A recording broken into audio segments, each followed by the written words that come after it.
Have you ever noticed that native speakers use the same prepositions over and over again in conversations? And when you use the wrong preposition, native speakers immediately know you're not a native speaker. Today, I'm going to show you the 7 most essential prepositions that native speakers use every single day. And once you master these, your English will sound so much more natural and fluent. Hi, and welcome back to Daily English Edge.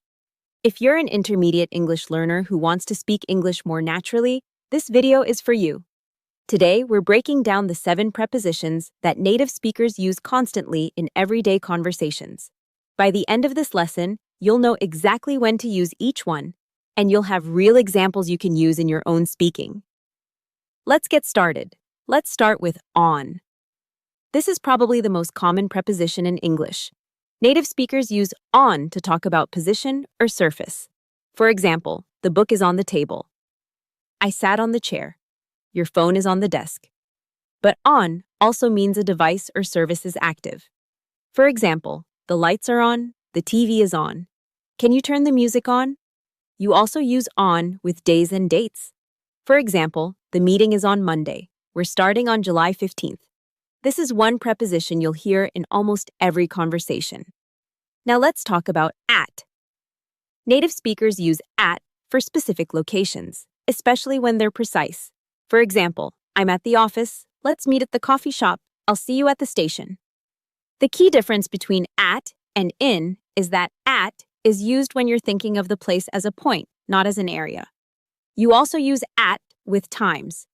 For example, the meeting starts at 3 p.m. I wake up at 7 o'clock. We're going out at night. And at can mean during a specific event or activity. For example, I saw her at the party. He was looking at me at the concert. This preposition is super useful for everyday speaking. Next, we have in. This preposition is used for locations that have space inside. For example, I'm in the office, we're in the car, there's a pen in my bag. You also use in with larger areas or regions. For example, I live in New York. She works in the marketing department. He's in Brazil right now. And very importantly, native speakers use in with time periods to show something will happen in the future. For example, I'll see you in 2 weeks. The project will be finished in 3 days. We're leaving in an hour. Native speakers use in constantly when talking about where they are and when things will happen. These 2 prepositions always go together in native speaker conversations. To shows direction towards something. From shows the starting point. For example, I'm going to the store.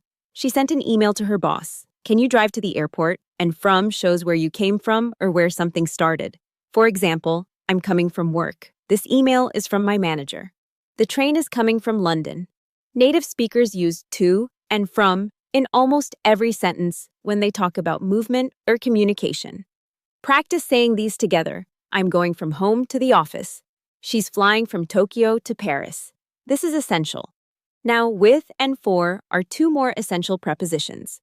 Use with to show who is accompanying someone or what they're using. For example, I'm going with my friend. Can I talk with you? She's working with a new team. I'm writing with a pen. And for shows purpose or reason, or shows who benefits from something. For example, this gift is for you. I study English for my job. Can you help me for an hour? Native speakers use these 2 prepositions constantly when they explain who they're with, what they're using, or why they're doing something. These are absolutely essential for natural-sounding English. Finally, let's cover of and by. Of shows possession or what something is made from. For example, the owner of the company. A cup of coffee, the beginning of the year. It also shows categories or groups. For example, a group of students, a piece of cake, and by shows who did something or how something was done. For example, the book was written by Stephen King. I'll contact you by email. Let's meet by the park. Native speakers use of and by constantly in descriptions and explanations. Once you master all 7 of these prepositions, you'll notice your English starts sounding instantly more natural and fluent. There you have it, the 7 essential prepositions that native speakers use every single day. Now, the best way to master these is to use them in real conversations. Try using each of these prepositions in your own sentences today. Write them down, Speak them out loud. The more you practice, the more natural they'll feel. If you want to practice these prepositions with a real English speaker, check out the tutor resources in the description below. And please, subscribe to Daily English Edge for a new English lesson every single day. Thanks for watching, and I'll see you in the next video.